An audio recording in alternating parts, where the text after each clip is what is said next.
Yo, what's up? Welcome to KindaFunny Games Daily for Monday, March 28th, 2022. I'm one of your hosts, Blessing Adeoye Jr. Joining me is the LaCroix Poppy himself, aka Tim motherfucking Geddes. Bless, I'm in a bit of a conundrum. Ooh, I've been tell me about it. considering, so I had an Apple Watch. I got Series 1 like 7 years ago, which is crazy to think about. And I haven't, it eventually broke down over time and I stopped wearing it. And I was like, I want a new watch. And I think now is time. So I've been debating, do I really need it though? Am I going to actually use it? So I went to the Apple store, finally got the one that I've been looking at, like pricing out on the internet for the last like 8 months. Cause you know how we do. I get there and the color combination that I wanted was never available. So I was like, well, I don't need to worry about it because it's not available. What color combo were you looking for? I just wanted the cheapest black top, and then I wanted a specific blue band, and I want the big one, obviously. And finally, I'm at the Apple store. I was just looking at it, and then they had it, and I'm like, okay, I guess I'm buying it. And I was like, hey, dude, can I just test it out? Like, if I bought this thing for a week, can I return it? And they're like, yeah, man, as long as you don't scratch it, and like there's any like real damage, like you can return it. That's totally okay. So I got this thing and I've been testing it out and I've been going back and forth, wavering. Do I need it? Do I keep it? Do I return it? I don't know. But then there was a feature that I didn't plan on winning me over. So they have this new thing now where it's portrait mode pictures and it just cycles through pictures. And I just have it all of the dogs. That's amazing. At all times on my wrist. And I'm like, oh, fuck, I think I have to keep this thing now. That is adorable. Didn't they just announce a new one? No. I thought they did. And it had like better heart something. Is it worth getting a smartwatch? Because like I've been rocking with my actual just regular analog watch, and I've been enjoying that thing just as like a pure accessory, right? Like I don't when I need to tell the time, I'm still looking at my phone. I'm not looking at my watch. This is purely for style. But like I see more and more people with the smartwatches, and I'm like, should I do it? You think so, Kevin? Oh my God. What is like the feature that speaks to you, Kevin, out of a smartwatch? Seeing text and messing with like music and stuff. Where it's like kind of using it like a remote. Yeah. But like, isn't that what a phone is? Sure. You know, but the phone's in my pocket and my watch is out. I guess. I mean, the reality is it makes a big difference for me. It's a war of minor conveniences. Because that's the thing. It's like there's no one thing that makes it worth it, but it all just kind of adds up. And especially if you're into fitness stuff, then it's totally like it's a whole other conversation where like, yes, you should just totally get one because it helps you a lot. But obviously for me, I'm not really into that stuff. So I have to like look at pictures of my dogs instead. What about aesthetic wise? Like, do people look at a smartwatch on a person and go, oh, that's hot. Oh, that's fire. Like they're styling. I think it depends on the smartwatch. I've gotten a lot of compliments on mine, but it's because it looks like a watch. Okay. I'm taking all these mental notes. I'll figure it out. Also, I have an Android, Kevin. Like, what is the go-to Android smartwatch? So, I like a particular brand, but you have Galaxy S22. Yeah, and they make their own watch. And on top of that, there's a Pixel watch that is supposed to come out, I think, this year. And that one is going to be made by Samsung, I think.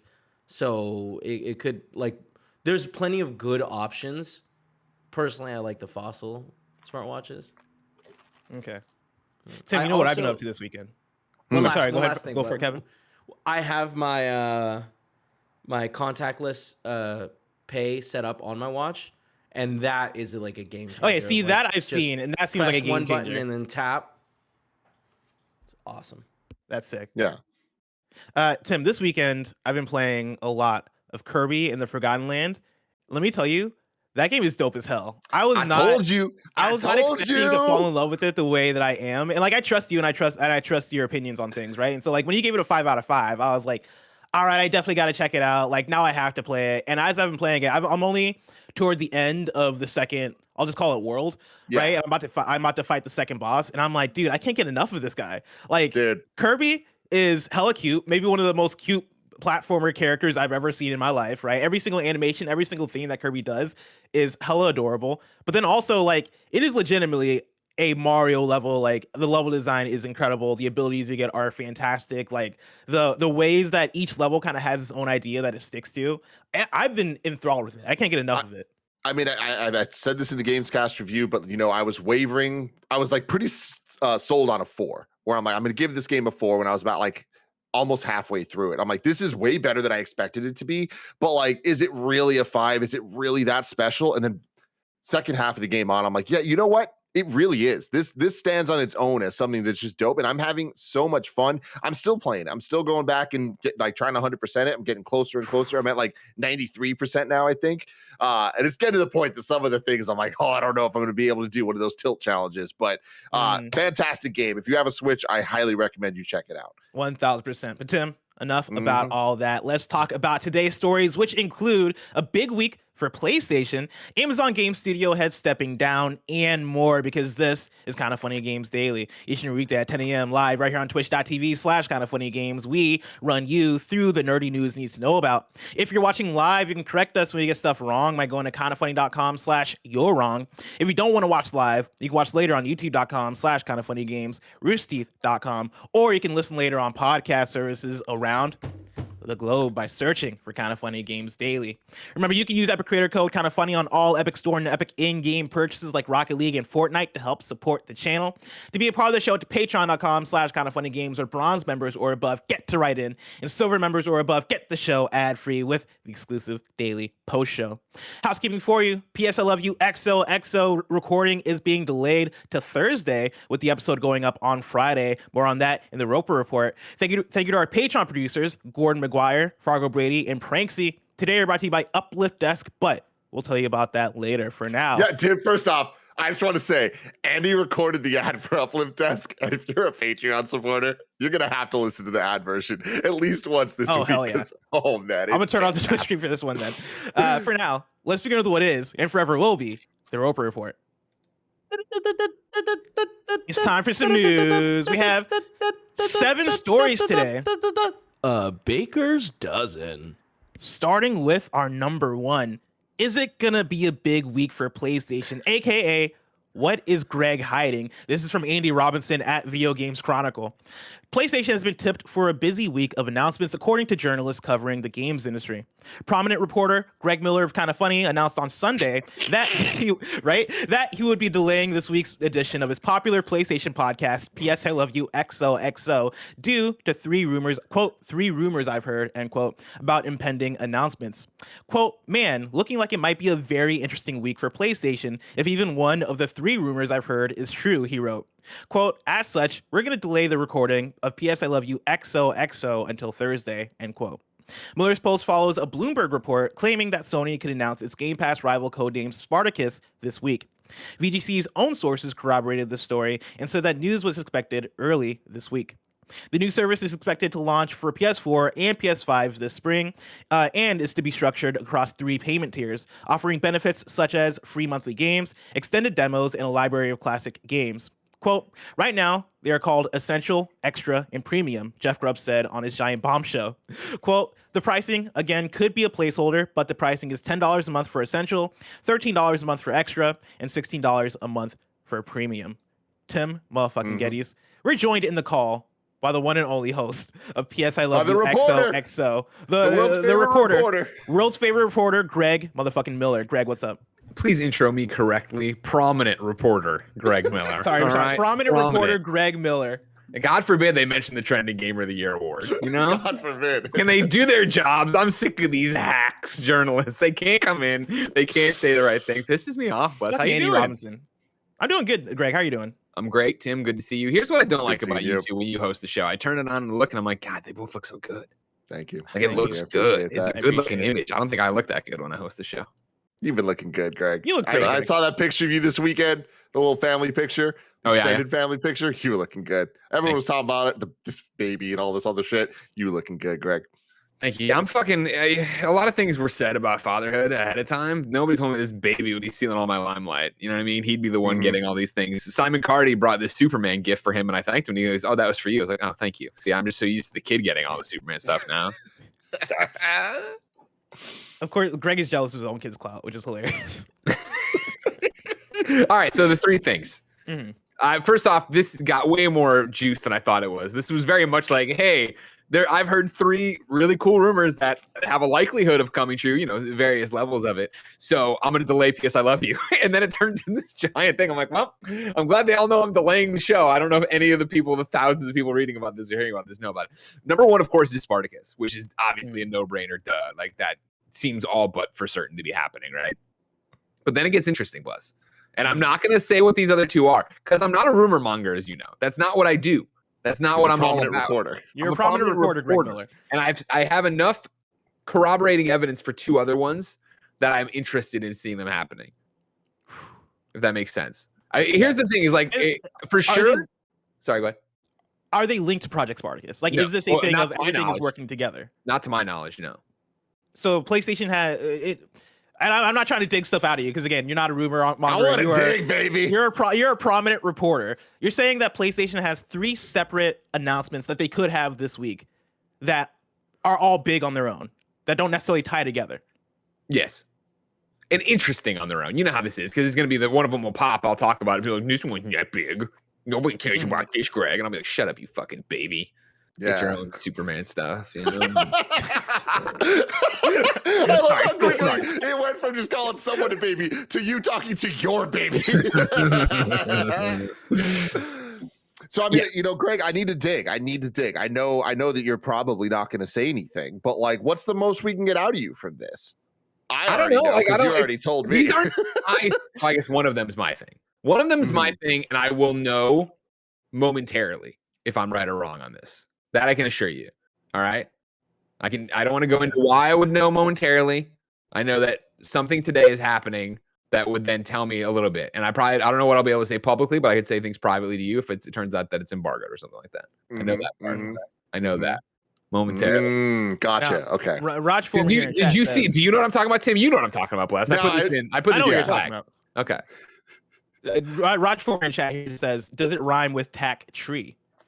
Did you put that in here? Is that already in there, the trademark? I mean, that is story number 2, which I can talk about right now. Sony has filed a new trademark for Knack. This is Jordan Middler at VGC.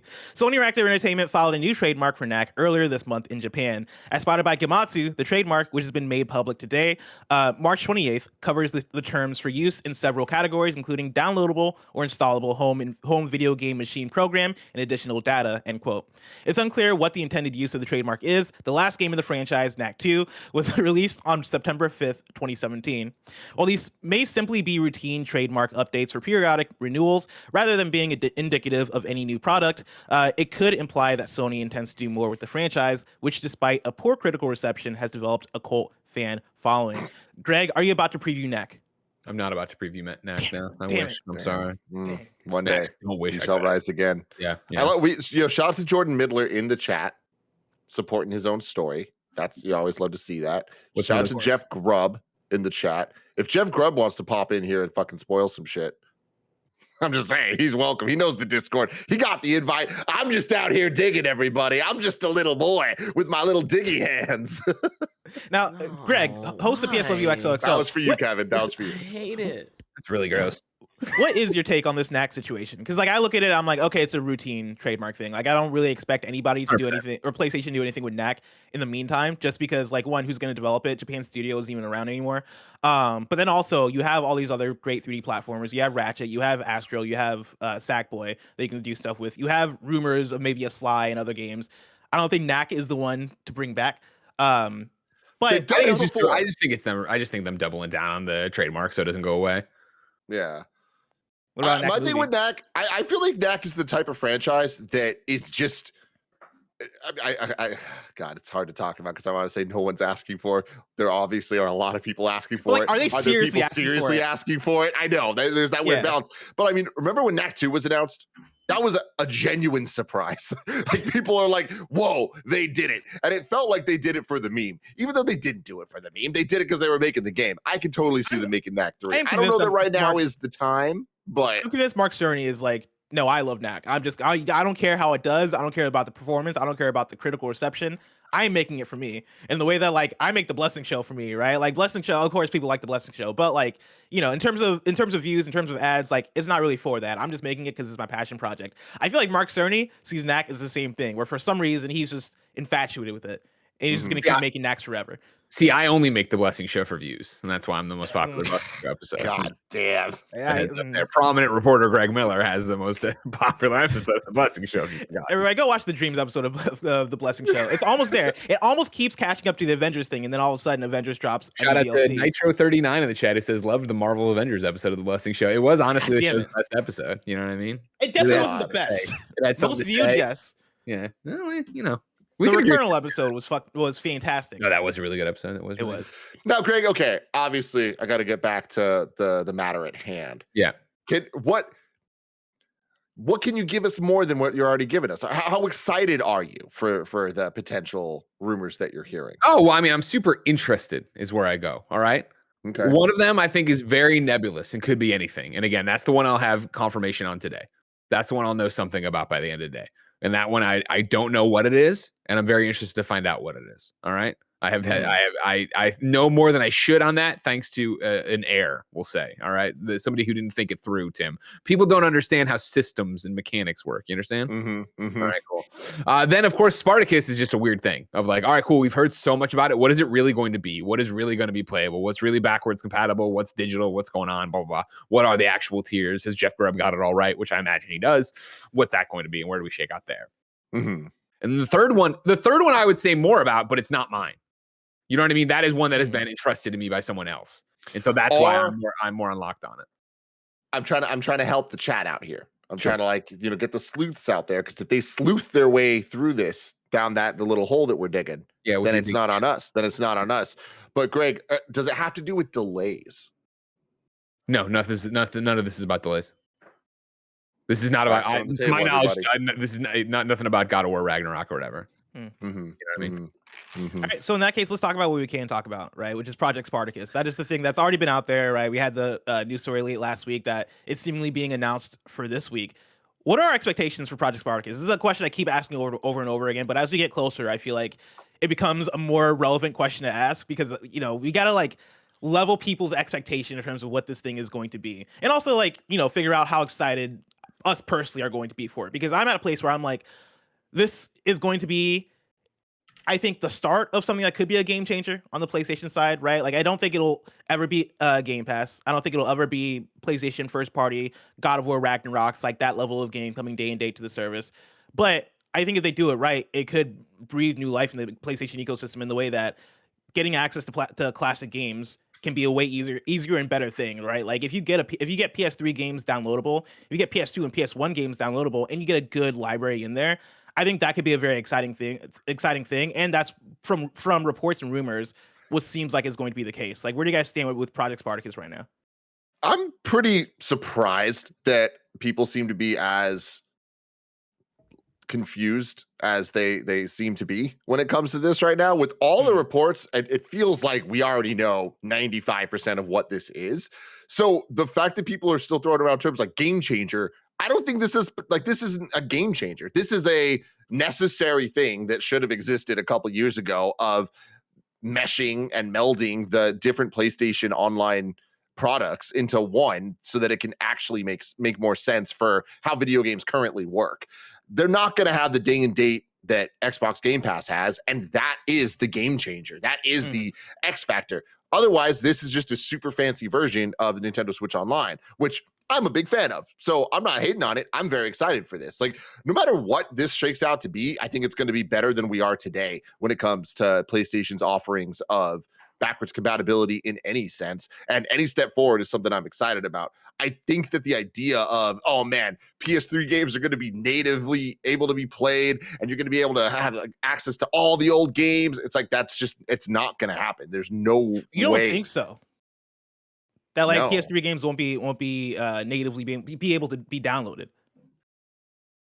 I'm talking about the disc being able to be played. Oh, okay. You put a PS3 disc into a PS5. I don't think that that's going to be the case. Now, I don't know. I'm not a scientist. Like, they might have figured some shit out, and that's why this is taking so long. I don't get the vibes that that it's going to be that. And even if it is that, I don't think that that is the game changer that some people are calling it. There are some people out there that desperately want that. I understand that. I'm a Nintendo fan. I know how much I just want to be able to play old games that I love, specifically like the more obscure, the better, right? Like that's totally just the name of the game when it comes to nostalgia. So I get it, but I don't think that it's a game changer. I don't think this is going to be a game changer. And I think that people that are expecting that are really not even just setting themselves up for disappointment. They're just setting themselves up for a fight on Twitter.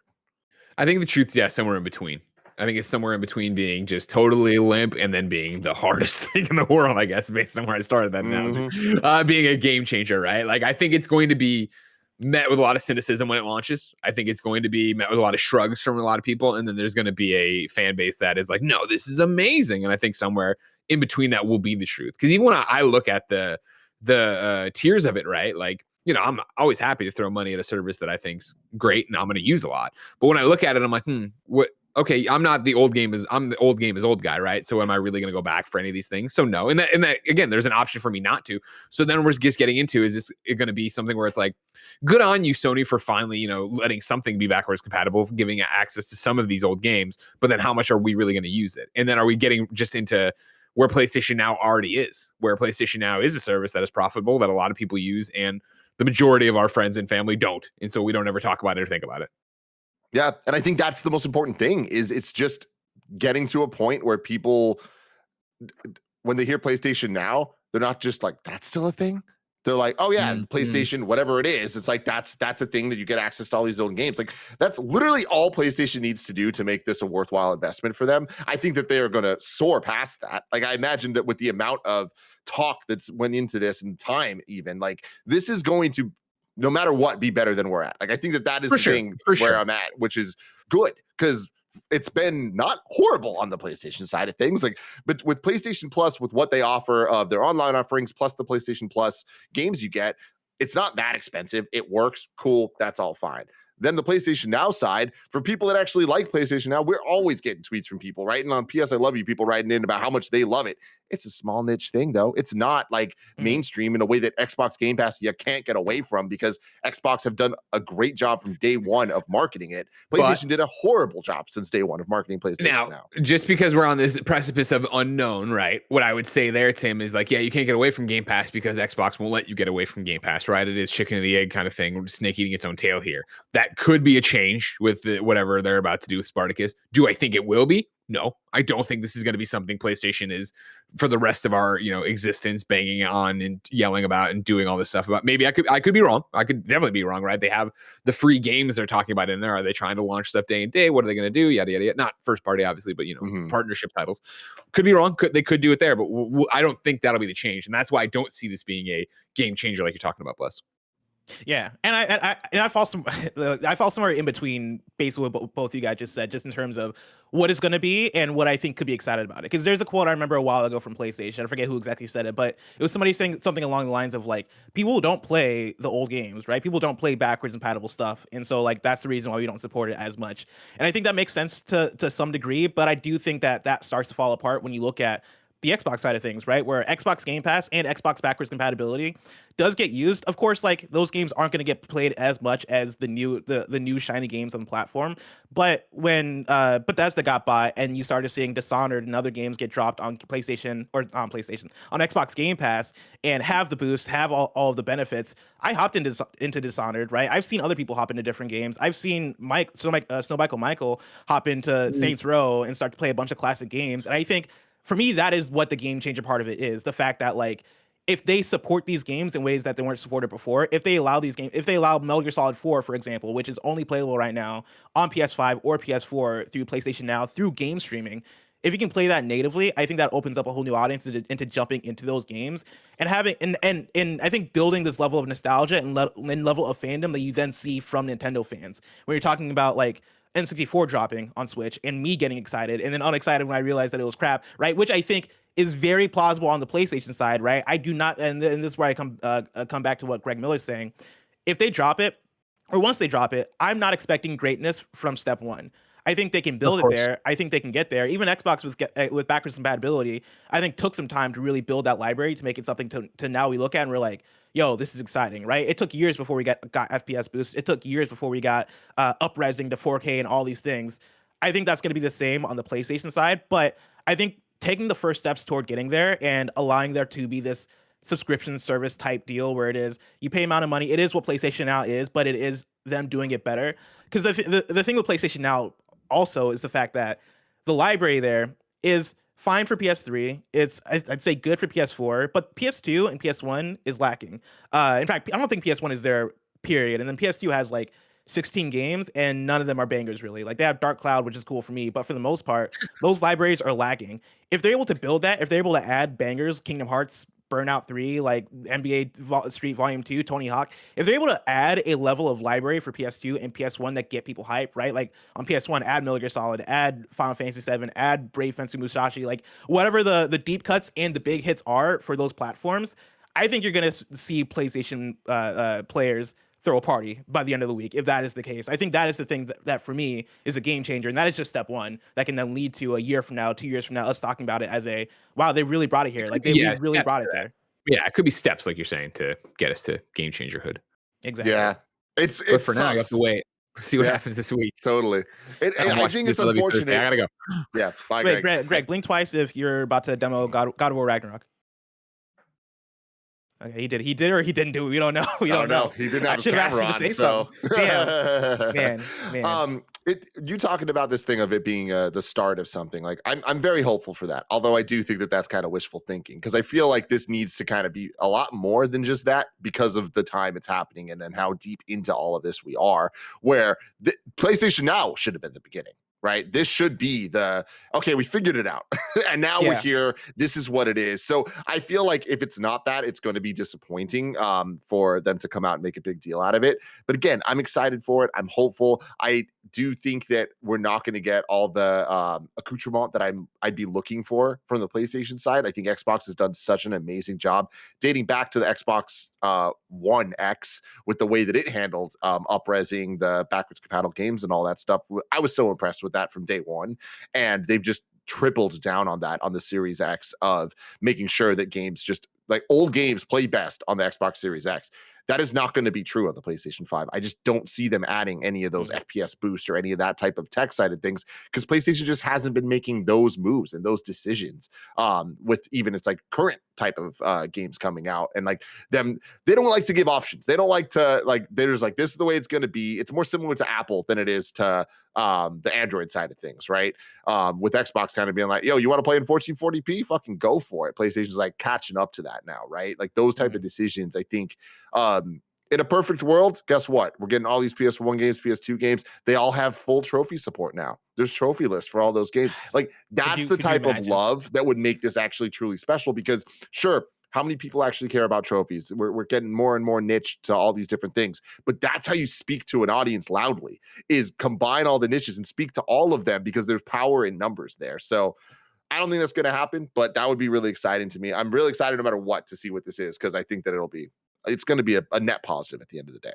We'll see. I'm very excited for KHD for the rest of the week to see this news as it breaks. Of course, PS Love You XOXO is recording on Thursday if you're on Patreon, and then that's releasing for everybody on Friday, so stay tuned for that. For now, let me tell you about patreon.com/KindaFunnyGames, where you can go to get the show ad-free. And speaking of ads, let us tell you about our sponsor.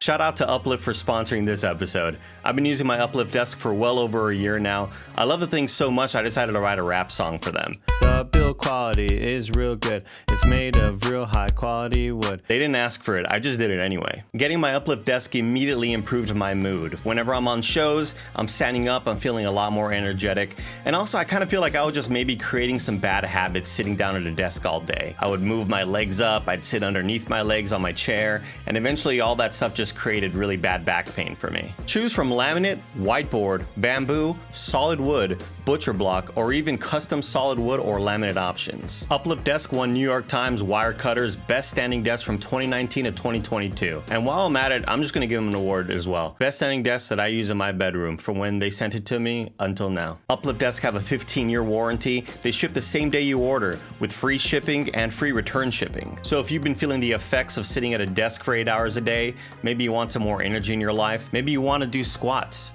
in the middle of a Zoom call or something, uplift your life. Go to kindafunny.com/uplift. Story number 3, Amazon Game Studio head has stepped down. This is Jason Schreier at Bloomberg. Mike Frazzini, a longtime Amazon employee who helped start Amazon Game Studios, is stepping down. The executive told staff Friday he was leaving to focus on his family, said Amazon spokesman Ryan Jones. Quote, Mike was there at the beginning of Amazon Games, and his leadership and perseverance helped build the games business from the ground up, Jones said in a statement. Jones continued, quote, our recent successes with New World and Lost Ark are the results of the long-term, customer-focused vision for games he helped establish.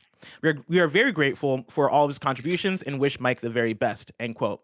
Amazon Game Studios was an expensive endeavor for the e-commerce giant, costing hundreds of millions of dollars a year, but for years failed to produce hit games. Frazzini, who previously worked in the books section of Amazon, was a relative game novice when he became head of the division. Some employees had criticized him for veering too far from game-making's traditional playbook, Bloomberg reported last year. After canceling and even once unreleasing games at various states of development, the company did have a breakout hit this fall with its release of online PC game New World. At a conference soon after the game's launch, Amazon Chief Executive Officer Andy Jassy said that gaming could become the company's largest entertainment category.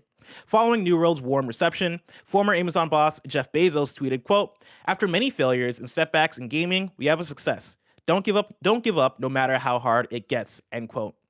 But even New World's success faded after its initial release. The game had 913,000 concurrent players late September and now has 26,500, according to data from Steam charts. One former Amazon Game Studios manager who asked to remain anonymous because they weren't authorized to speak publicly said that Frazzini's leadership of the unit suffered because he had not had prior experience in gaming. Amazon is a company that often assumes that if you can succeed in one category, you can succeed in another. And staffers in the unit felt that he underestimated the complexities of the medium. Frazzini did not immediately respond to a request for comment. Tim, how have you felt about Amazon the last, I guess, 2 years as they've tried to enter the gaming space? It's really interesting because they've had some major wins, some major kind of like, I guess you would say losses. Yeah, I mean, Crucible came out for a month and then like unreleased. But it's interesting, like the way that you can kind of twist anything to make it sound better or worse than it actually is. But it's like them talking about the dropping concurrent players, like as if it's a bad thing. Like this number that they're at here, the 26,000, like that's a good number of active players, right? Like, so it's just funny that like, sure, in comparison to 913,000, it's not as good. But like, I feel like for Amazon wanting to break in, I feel like New World should have been bigger. Like because when you look at like the top concurrents on Steam, you are hitting that like hundreds of thousands mark. 26,000. I feel like if it was a smaller game that wasn't an MMO, then I'd be right there with you. I feel like for an MMO that is like, hey, this is supposed to compete with World of Warcraft and others, I feel like it should be higher. Yeah, it's interesting because like you don't need to be number one to be successful, right? For sure. So it's like long as like you have an active base of people that are enjoying the game, it's like cool. There's that. But I feel like this is swing 3 or 4 or whatever it is on Amazon Games, and I feel like there's always like some weird story. There's always something going on. I think the weirder thing about Amazon is the amount of things that I've heard behind the scenes over the years that ended up not happening, but were so close to happening. Like right now, we're in this world of acquisitions, and like I remember hearing some stories of Amazon potentially like being close to acquiring some major companies, and that never came to fruition. So it's interesting to see the different paths that Amazon could have went down that would have drastically changed gaming scenes in pretty insane ways. But here they are kind of just like trying out these different things and having the success in New World. And then having this dude step down, it's like, first off, hopefully his family's okay. Like, it's always a rough thing to see people say that they're leaving to be with their family. Hopefully that's a positive and not a negative where they have to figure some shit out. But I don't know that this is necessarily crazy news one way or another. We hear like top people stepping down, and a lot of times it's like, oh no, doom and gloom. I think this is kind of like Amazon's in a place right now where with or without New World, they can kind of pivot and shift what Amazon Games actually means. And I think that it's good that they have a success under their belt now with New World, no matter what way you cut it. It's like that this was a positive for them. But it's like, cool, what's the next steps for Amazon as a gaming studio? Do they continue to go down that path, or do they eventually start to sunset it? I think that they're going to be in here for the long haul. I don't think that they're ever going to be like one of the main competitors, but you never count people out, man, especially people with money. Do you feel like for Amazon though, like not being one of the main competitors makes them unenthusiastic to continue? Because like for me, I look at New World, I look at Lost Ark, and I'm like, okay, these had great launch numbers, but like as the months have gone on, right? Like I don't hear anybody talking about New World. It seems like everybody at KindaFunny who was playing New World isn't currently playing New World. Like Kevin, you were playing New World. Are you still playing it? Do you still think about it or boot it up? Nah, I played it, like a week. Did you try out Lost Ark? No, I didn't. Okay. I don't think I like those games. That's fair. That's fair. Yeah. But like, I would say the same thing for Lost Ark in terms of like people at KindaFunny. I think Greg was playing it. I think Joey was playing it as well. I don't hear anybody here talk about it. And even amongst my friend groups online who do play those types of games, I don't even hear them talk about it at all. And again, that's like all anecdotal, right? And like the concurrent numbers are going to speak more to like what I'm seeing on my timeline necessarily. But even with those, I don't know. I would expect for Amazon to want to have like a bigger impact on these markets, right? Like it's funny you say that because like I look at it and I'm just like, damn, an Amazon game did this well. Like I'm kind of shocked, like especially when you like compare it to what it is, which is more similar to Google than anything else, right? And then look at Stadia. Like Stadia didn't even have a moment to have a hit. It just kind of whereas like, okay, cool, Amazon kind of put some things out and had some Stadia like misses, and then boom, they have this, and it's like it's a success. And I'm not necessarily counting them out also, because I think this story kind of alludes to it with Frazzini not being someone who necessarily had previous experience in game development. He came from he came from Amazon with, say, books, and then switched over and tried to help launch this games division. Books sucks. And exactly like Kevin says, right? Books suck. But no, like I think trying to step into gaming without having any prior knowledge or prior experience and trying to do it in the Amazon way, I think it's going to lead to like a lot of learning experiences, a lot of rough launches, right? Like it's going to lead to the Crucibles of the world. But with Lost Ark and New World, at the very least, Amazon have proven that they can put a game out that is going to be solid for at least a certain amount of time, right? And now it's about like follow up, and now it's about updating these games and giving people reasons to come back to Lost Ark and come back to New World. And I think that is also going to be a learning experience. But I'm very fascinated. I'm more fascinated with Amazon than anything, because like what they're doing reminds me a little bit of Riot, and like Riot is like a tough comparison because Riot is a games company. Riot is a company that's has had their shit going for like a decade. But you look at Riot now, right, and it is they've had League of Legends forever, right? They have an Arcane show on Netflix that is a banger, right? They have Project L, their fighting game that looks like it's about to be a banger, right? They have Valorant, which is a banger, right? Like they're putting out the best games in all these different competitive genres of gaming, and I think Amazon wants to be in a similar place, right? They want to put out a dope ass MMO that could compete with WoW. They want to put out a dope ass action RPG that can compete with Diablo or the best of the best, right? And that's going to take, I think it's going to take learning, and it's going to take a while before they're able to get there. But for a company named Amazon, I don't know. Like I think I just put like a higher expectation on, oh, I know how much money you probably want to get out of this. And I don't think, looking at these numbers, they're getting that money out of it. So I'm curious to see like if they continue to double down, if they continue to support, or if they do the Google Stadia thing and go, all right, actually, let's pull out, let's stop first party development. This isn't meant for us. Let's cut and run. Yeah, it's interesting. I don't know. Like I said, it could be a Sega situation where they're just gone out of nowhere, or they can kind of thrive and it be like an Xbox situation where in 10 years we're looking at it and there's an Amazon box, or not, whatever the hell, if there even is a box for consoles. Like that's the thing. Amazon, they just have that level of money, man. Like it's ridiculous to even try to pretend we can predict the future of them in gaming. Story number 4. This one is a sad one. Coffee Talk creator Fahmi has died at age 32. This is James Batchelor at gamesindustry.biz. Fahmi, the creator and writer of acclaimed indie visual novel Coffee Talk, has died. The news of his death was announced via his own Twitter account with a message posted by his sister. The cause of death is unknown at this time. According to IGN, Fahmi began his career as a developer at Gameloft, initially in programming and design before concentrating on writing and later joining Togue Productions. Coffee Talk was conceived while serving as Togue's marketing and PR manager and has since become one of the publisher's most successful games. This success enabled him to open a new studio, Pixelanesia, where Fahmi worked on a number of narrative games, including What Comes After and After Love EP. Again, this is a sad one. Rest in peace to Fahmi. Totally. This is one that I saw people being heartbroken over the weekend because a lot of people, I think Greg Miller included, right, like played Coffee Talk, really appreciated it, and it's really sad to see an indie developer who made dope games and was continuing to make promising games going this way. And so rest in peace. Yeah, rest in peace, man. 32. That sucks. Story number 5. Do we know the game, or do we know the name of the AEW game? This is Ian Carey at F4WOnline. The name of both the upcoming AEW console video game and a rebranded faction may have been revealed, as the company filed to trademark the terms AEW Fight Forever and Undisputed Elite earlier last week. The purposes of the AEW Fight Forever trademark are listed as, quote, downloadable game software, downloadable computer game software, etc., end quote. There's currently no timetable for AEW's debut console video game to be released. They are working with Yuke's, a video game developer based in Osaka, Japan.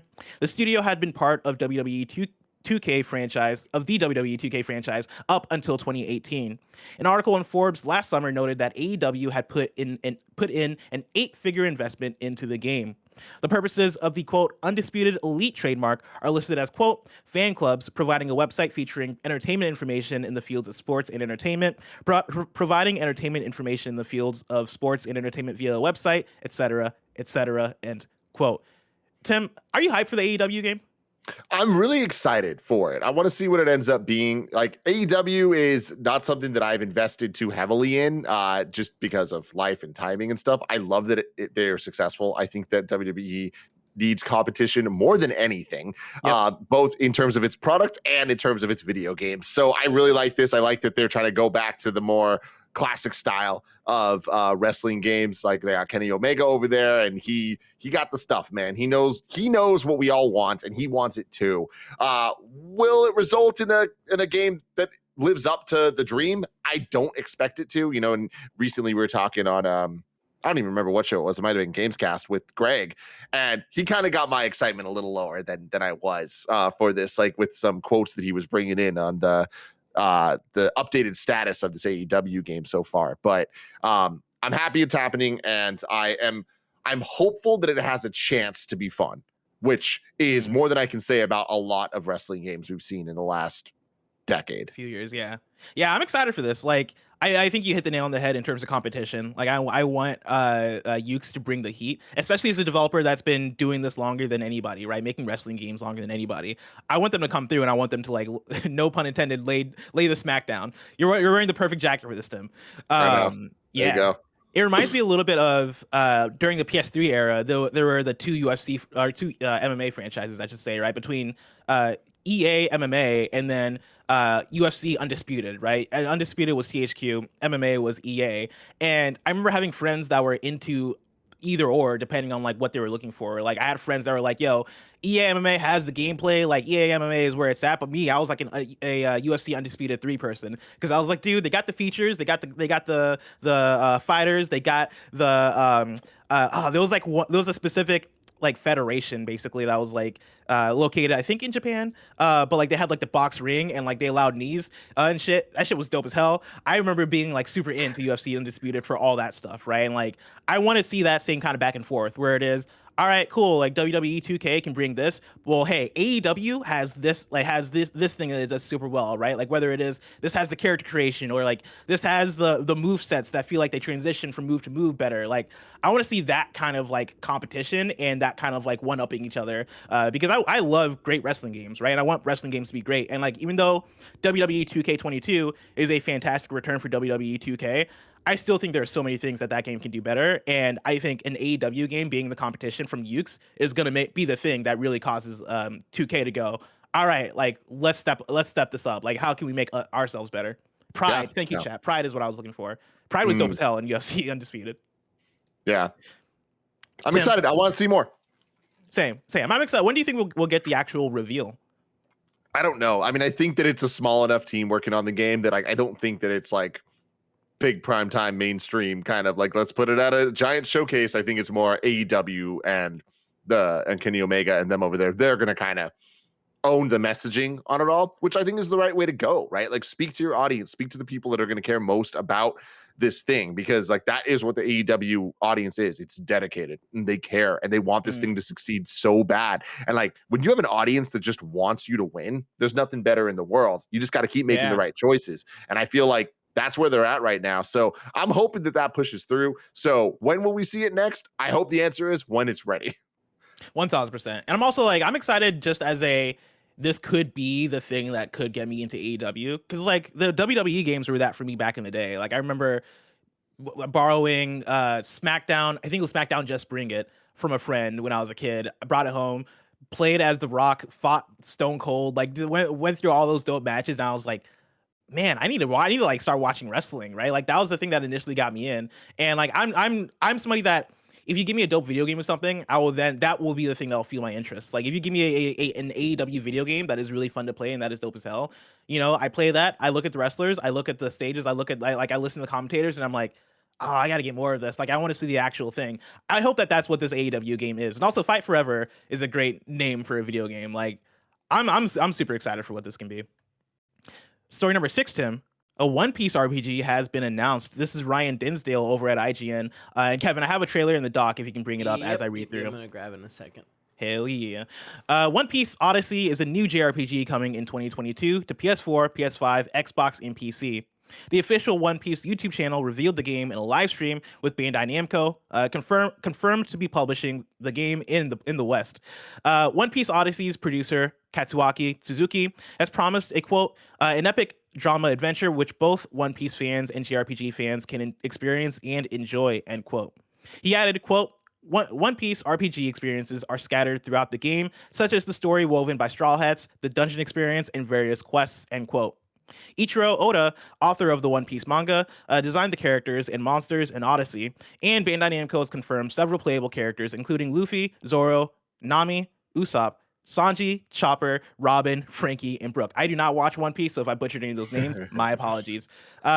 This looks cool. Like I like the art style of it. I will say that it reminds me a bit of Dragon Ball Z Kakarot, the video game that both me and Kevin played, and I think I was bummed out by it. Like I liked it for the first however many hours, but I dropped off very quickly because I couldn't stick with it. Yeah, I liked it a lot, but then I got stuck at one point and never played it again. Yeah. Yeah, this reminds me of that, but like, I don't think that's necessarily a bad thing. Yeah, like I do think that Kakarot worked for a lot of people. Like if 100%. You're making that game, but for One Piece, I think a lot of people will be into that. And like them calling it a JRPG makes me think that the battle system might be turn-based, if that's what they're going for. And I think that sounds cool, within this art style. Tim, does One Piece do it for you at all? No, this is one of those things that I have no idea what One Piece is. Like growing up, I remember hearing a lot about it, like back when, the early days of like anime being this like myth where it's like, oh, I thought it was just like Sailor Moon and Pokemon. It's like, oh, there's so much more out there. And I remember some of my friends getting into Bleach and Naruto and all that stuff, and I just never did. And One Piece was always the one that confused me because there was always a lot of like, seemingly a lot of video games and like just I would read about it a lot in magazines. And is it this thing that has to do with the pirates? You know what I'm talking about? Are there pirates in this? Yeah. 100%. Yeah. One Piece is about pirates. Yeah. Okay, cool. All right. Pirates, and like Luffy is real stretchy. Like as you see in the trailer right now, right? Like he has Miss Marvel powers. There's the devil fruit that gives them powers, but now if they go in water, they sink and they'll drown. But they're pirates, Tim. Oh, that's the conundrum. That's the conundrum. Yeah. Wait, Kevin, do you watch One Piece? Nah, but I've heard enough nerds that love it talk about it. You know what I mean? That fucking SnowBikeMike. Go read a book, nerd. God. Ugh. But yeah, I think SnowBikeMike actually digs One Piece. Like I've heard him talk about it quite a bit. And like I know he's seen all the episodes, and I know that Barrett is watching them right now. Tim, guess how many episodes this show has? I remember it was insane. So like I'm gonna go 3,000. That's ridiculous. Okay, Tim. well, calm down. Come on, 1,000. Yes, it's over 1,000. I think it might be at 1,200 or something. It's over 1,000. I could be wrong. Over 1,000. I could never get into an anime that has over 1,000 episodes. Like I like the idea of watching One Piece, but like, bro, I'm watching Hunter x Hunter right now, and I am in like one of the last couple of arcs in Hunter x Hunter, and there are so many episodes left. It is a ridiculous amount of episodes for the show. And that's like what, like maybe over 100 episodes or something like that. I could not imagine getting to something that has 1,000 episodes, but you do you, y'all. You do you. And also like, I know people have probably kept up with it for like what, over the maybe 2 decades that One Piece has been around.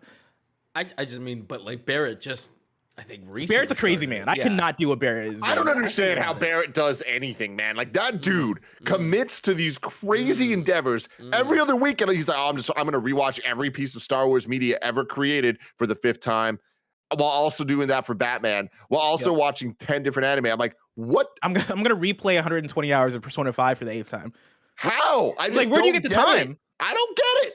It's like, when dudes are like, yo, we got the same 24 hours. Like, what you doing that I'm not? It's like, bro, not Barrett. Barrett somehow has 48 hours every single day. It's incredible. Also, while we're here, right? Being at Namco, you made Dragon Ball Z Kakarot. You're publishing this One Piece game. I'm only gonna say it once. When I say I'm only gonna say it once, I mean I'm gonna say it a lot from now on. Make a Yu Yu Hakusho game.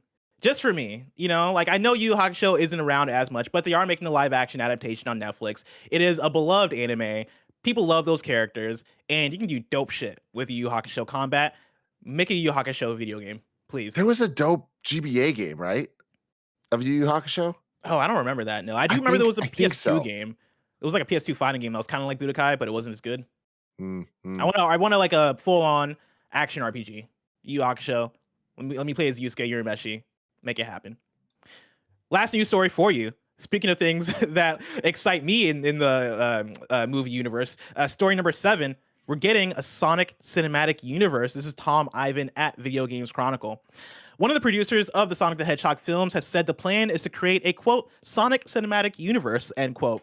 Toby Asher, who was producer on 2020 Sonic film and the upcoming sequel, commented on the plan in production notes released to coincide with the lifting of today's Sonic 2 review embargo.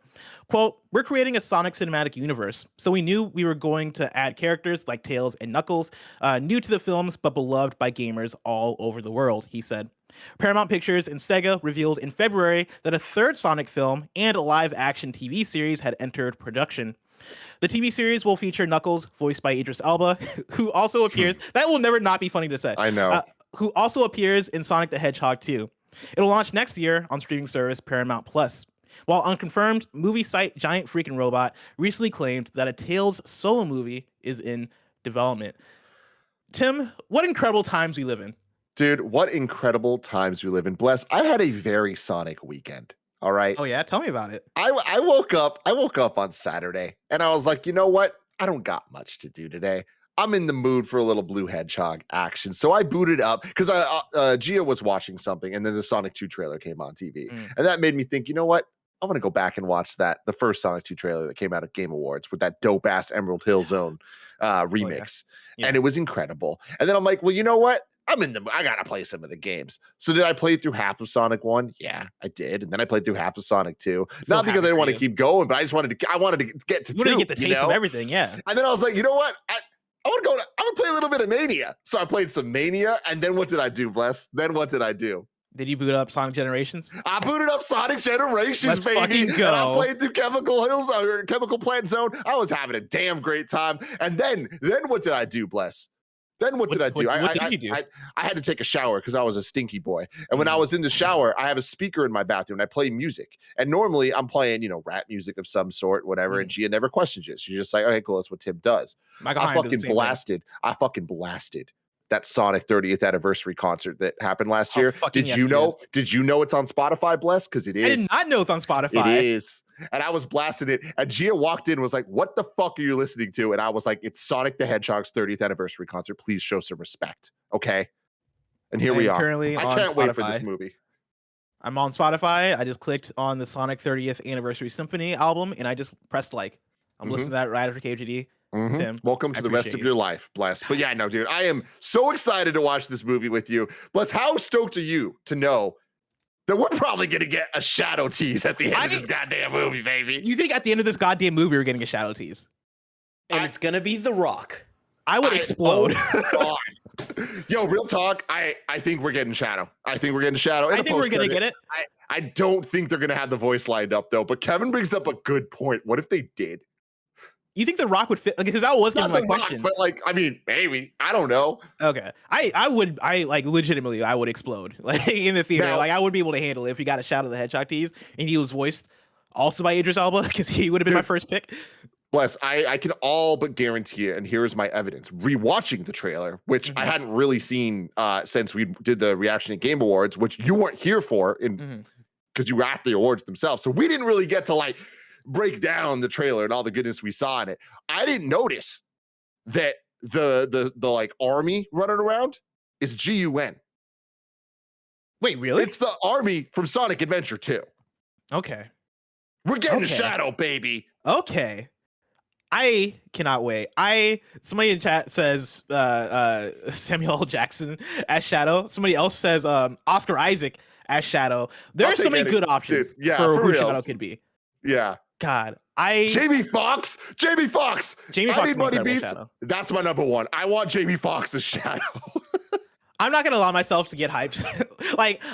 You bring up good points. You know, when you're talking about GUN, you bring up good points in terms of like even just the idea of them making a cinematic universe. If you're gonna do that, you gotta have post-credit scenes. You know, you gotta tease what's next. And like I believe the original Sonic movie had a post-credit scene, right? That's where we got Tails. Yeah, that was Tails. It was incredible. Like, they're not scared to do that. I just can't let myself get excited because that's how I get set up for disappointment. But if they do that, Tim, my God, I can't wait for it, Tim. I can't wait to sit down and watch Sonic the Hedgehog 2. But us sitting down in that theater together with our popcorn, with the movie in front of us, basking in ridiculousness is so far away. A week away. Holy shit, are you serious? It's a week away, but let's go. Tim, that is so far away. If I want to know what's going on to mom and pop shops today, where should I look? The official list of upcoming software across each and every platform is listed by the KindaFunny Games Daily show host each and every weekday. Yeah. That's crazy for movies. Cause like what we got I never know the name of this movie. Everything Everywhere at all times. All at once. It looks so good. I cannot wait to watch that. I want to watch X, and now you're telling me Sonic the Hedgehog 2 is right around the corner. Greatest month for movies, Tim. Greatest month. You heard it here first. Out today, we got Game Dev Story for PC, Dungeon Village for PC, Crows for PC, and then Nightmare Reaper breaks out of early access today. New dates for you: Apex Legends Warrior Collection event kicks off tomorrow, March 29th, and then Merfight Curse of the Arctic Prince is launching on Steam, early access March 31st. Now it's time for KindaFunny.com/you're wrong, where you write in and let us know what we got wrong as we got it wrong so we can correct it for those watching later on YouTube.com/KindaFunnyGames and on podcast services around the globe. Let's see. Bader SN here says, while PS Now doesn't have a ton of PS2 games available, they do have many PS3 remasters of PS2 games available, making that total number a lot more than 16 games. Of course, these are not downloadable. That doesn't sound... That's interesting. That cannot be accurate. Why not? Because I like the Ratchet collection, the Prince of Persia collection. The PS3 went fucking hard on those remasters. Never mind. I see what you're saying now. I thought because like toward the beginning of the PS4 era, they had the PS2 to PS4 games like GTA. There was a lot of Rockstar games and Dark Cloud and shit.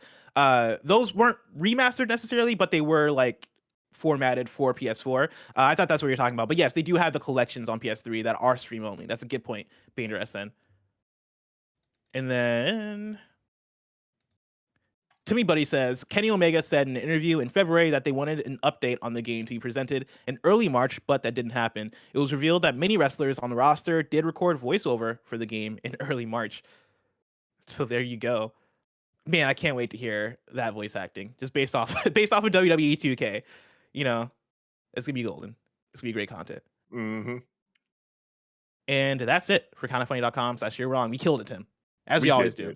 Yes. Very exciting stuff. What a week. We got a week ahead of us. We got a really good week ahead. Any of Greg Miller's little tidbits are discovered or dug up. Little tidbits. It's gonna be little tidbits. You know, I was Greg Miller's little tidbits. That works, Greg Tim. Tidbits. That works. Mm-hmm. It just sounds so gross. Mm-hmm. Speaking of this week's hosts for Kinda Funny Games Daily go like this. Tomorrow you're getting SnowBikeMike and Gary. Wednesday you're getting me. And I'm going to say question marks. I had me and Greg on there, but I'm like 99% sure it's not me and Greg. It says Tam now. It says Tam. It says Tam now? Because everybody, I think Moon me and Knight Tam starts predicted this would week. happen. We're going to be doing the Moon Knight screencast. Got to record that. Oh, again, crazy week. Hell yeah. Mm-hmm. Thursday, you're getting Greg and Tim. Then on Friday, you're getting Greg and me. If you're watching this live on Twitch right now, after this is a Kinda Funny morning show with Mike, Nick, and Andy. I heard that they're playing a little game called Police Stories as well, so look forward to that. If you want to catch that stream later, you can, of course, subscribe to youtube.com/KindaFunnyPlays. Remember, this has been Kinda Funny Games Daily, each and every weekday live right here on twitch.tv/KindaFunnyGames. We run you through the nerdy news you need to know about. We have a Patreon post show for those that are subbed at the silver level of patreon.com/KindaFunnyGames. So stick around for that. Otherwise, until next time, Game Daily.